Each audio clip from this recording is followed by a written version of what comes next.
जी नमस्कार। आज पहला वीडियो आप लोग मेरा देखे हैं, आज ये दूसरा वीडियो बना रहा हूँ। आज हम लोग दो मुद्दों पे बात करेंगे। एक तो पहला अखिलेश यादव और एक पहला हमारी जाति पर। मैं इतना बड़ा ज्ञानी तो नहीं हूँ जो सब जितने बिरादर हैं, जितने मतलब जातिवाद हैं, उन सबको मैं समझा सकूँ। मैं सिर्फ अपना ही जो जाति है, अपना ही जो है, उसी को मैं समझाने की कोशिश कर रहा हूँ। सबसे पहले मैं अखिलेश यादव की बात करूँ। अखिलेश यादव हमारे यूपी के मुख्यमंत्री रह चुके हैं और जब उनका सरकार था तो उस वक्त हम लोग बहुत छोटे थे, इतने भी छोटे नहीं थे कि हमें कुछ याद नहीं रहे। हमारे गांव में कुछ लोग हैं जो अखिलेश यादव को बहुत ज़्यादा सपोर्ट करते हैं, तो उनसे मैं बता दूं कि वो लोग याद करें कि जब अखिलेश यादव का सरकार था तो हमारे गांव में एक पोल खड़ा है, वो हम लोग अपने टोले पर, जितना टोला है हमारा, उस पर सब पर पैसा बिटोर कर इकट्ठा करके चंदा मतलब जो कहते हैं, चंदा लगाकर और हम लोग वो पोल गड़वाए थे। उस वक्त अखिलेश यादव की सरकार थी, ठीक। उसमें भी पहले शायद इस वक्त कम हो गया है, 100 वाट का एक बल्ब मिलता था, आप लोग को याद होगा। 100 वाट को बल्ब मिलता है, जिसमें जब वो लाइट आता था तो उसमें एक तार लगा रहता था, वो तार सिर्फ जलता था। उससे ज़्यादा रोशनी तो जो माटी का दिया था, जब हम लोग छोटे थे, मतलब उतना, मतलब 10 साल पहले बात बता रहा हूँ, जब मोदी जी का सरकार नहीं था, तो 10 साल पहले जब हम लोग माटी के तेल डालकर दिया जलाते थे तो उससे ज़्यादा उजाला हो जाता था, ठीक। तो चंदा लगाकर हम लोग पोल गड़वाए थे और उसमें भी लाइट नहीं आता था। अखिलेश यादव का इतना विकास हुआ था, 5 साल हो रहे, 5 साल उनके पिताजी थे, 10 साल थे ना, 10 साल में इतना विकास किए थे कि हमारे पथरदेवा क्षेत्र है, जो आप लोग कभी गए होंगे पथरदेवा तो बताइएगा। पथरदेवा क्षेत्र है जो मेन मार्केट में जो रोड है, कंचनपुर से आता जाता था, इतना गड्ढा था। और जब हम लोग जाते थे क्या नाम है, बगौस घाट, तो जब वो रास्ते में पड़ता था तो हम लोग टेम्पू से उतर जाते थे। तब लोग कहते थे, हम लोग कहते थे कि काम करिए, ट्रैक्टर मंगा कर और जोतवा कर इसमें धान रोपवा दीजिए। वो हालत था रोड का अखिलेश यादव सरकार। अब इसी पे आप लोग समझ लीजिए कि मैं क्या कहना चाहता हूँ,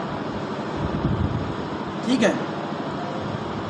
और एक बात और मैं आप लोग से कहा हूँ, मतलब अपने जाति में बात करूँ तो हमारी जाति में देखिए, पासवान, चमार, धोबी जितने लोग हैं, तो आज उनको भड़काया जा रहा है, मतलब उनको गुमराह किया जा रहा है और उनको फुसलाया जा रहा है। मान लीजिए कि बाबा साहब हमारे 1947 में, मान लीजिए कि 1947 के बाद संविधान लागू हुआ है, जिसमें हम लोग को आरक्षण भी मिला हुआ है, सब कुछ मिला हुआ है, फिर भी हम लोग संख्या में सबसे ज़्यादा हैं, फिर भी हम लोग कमज़ोर क्यों हैं? कमज़ोर इसलिए है, वो सरकार की गलती नहीं, वो हमारी गलती। अब आप लोग पूछेंगे ऐसा क्यों, तो मैं बता दूं आप लोगों कि हमारी गलती क्या है। कि मान लीजिए कि हम लोग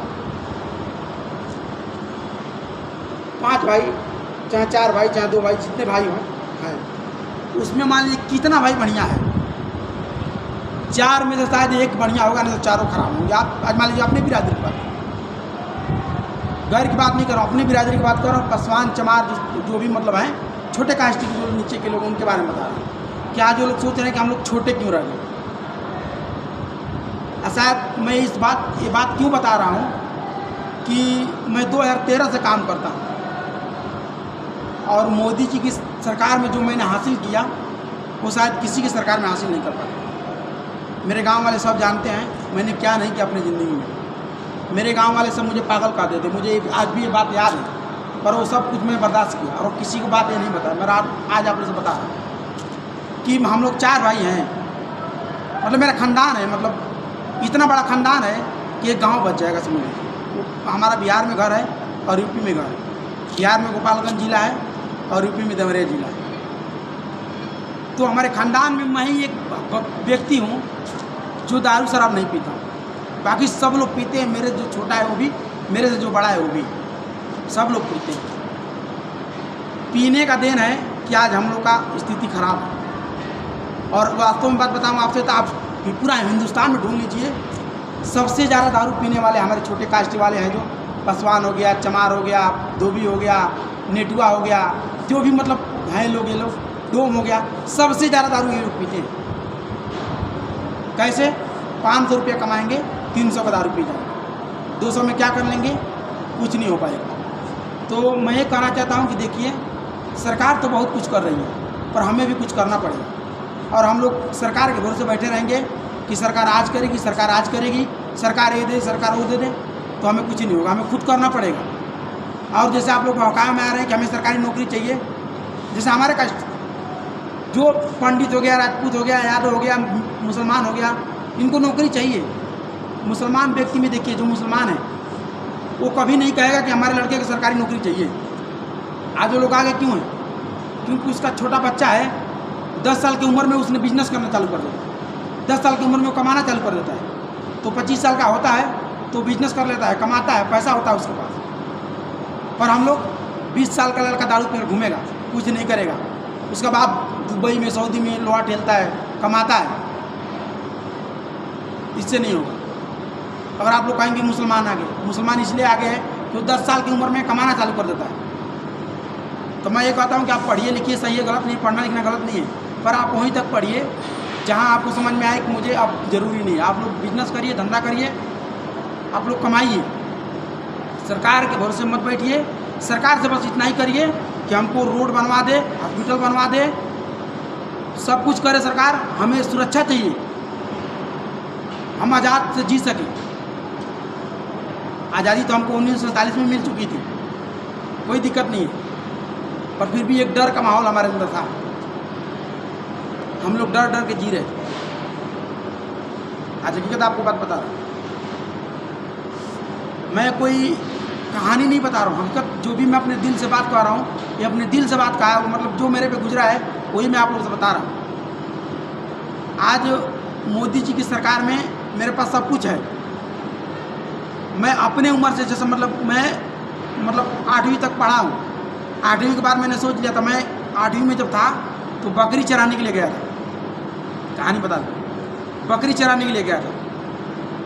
तो बकरी जब चरा रहा था तो मैं, जो मेड़ होता है जो, तो मेड़ पे बैठा था, तो मैं सोच रहा था कि बताओ कि मैं पढ़कर क्या करूँगा। डॉक्टर मैं बन नहीं सकता, इंजीनियर मैं बन नहीं सकता, पुलिस में मैं जा नहीं सकता। क्यों? कि उस वक्त अखिलेश यादव की सरकार थी, और अखिलेश यादव सरकार में 10 लाख रुपये देंगे तब आपको नौकरी होता था। इस वक्त भी है ऐसा कि 10-15 लाख रुपये लगाएंगे तो आपको नौकरी मिलेगा। तो बहन जो 10-15 लाख रुपया हम नौकरी में लगाएंगे, वही 10-15 लाख रुपया हम बिजनेस में कर दें, कितना पैसा कमाएंगे। आप विश्वास नहीं करेंगे, जब मेरे गाँव में डेयरी फार्म मेरा था तो 75,000 रुपये महीना मैं कमाता था, पर वो डूब गया। मेरा किस्मत थोड़ा ख़राब था, मैंने 20-22 लाख रुपये डुबा दिया। सब मेरे गांव के लोग जानते हैं कि मैं डेयरी फार्म चलाया हूं, और मैंने अपनी ज़िंदगी में क्या किया नहीं किया, मैं कौन नहीं जानता इस बारे में, और आज भी कर ही रहा हूं। आज मेरे ही दम पे, आज मैं अपने ही दम पे कमा कर सब कुछ करके इतना दर्द झेला हूँ अपनी ज़िंदगी में, मैं बता नहीं सकता हूँ।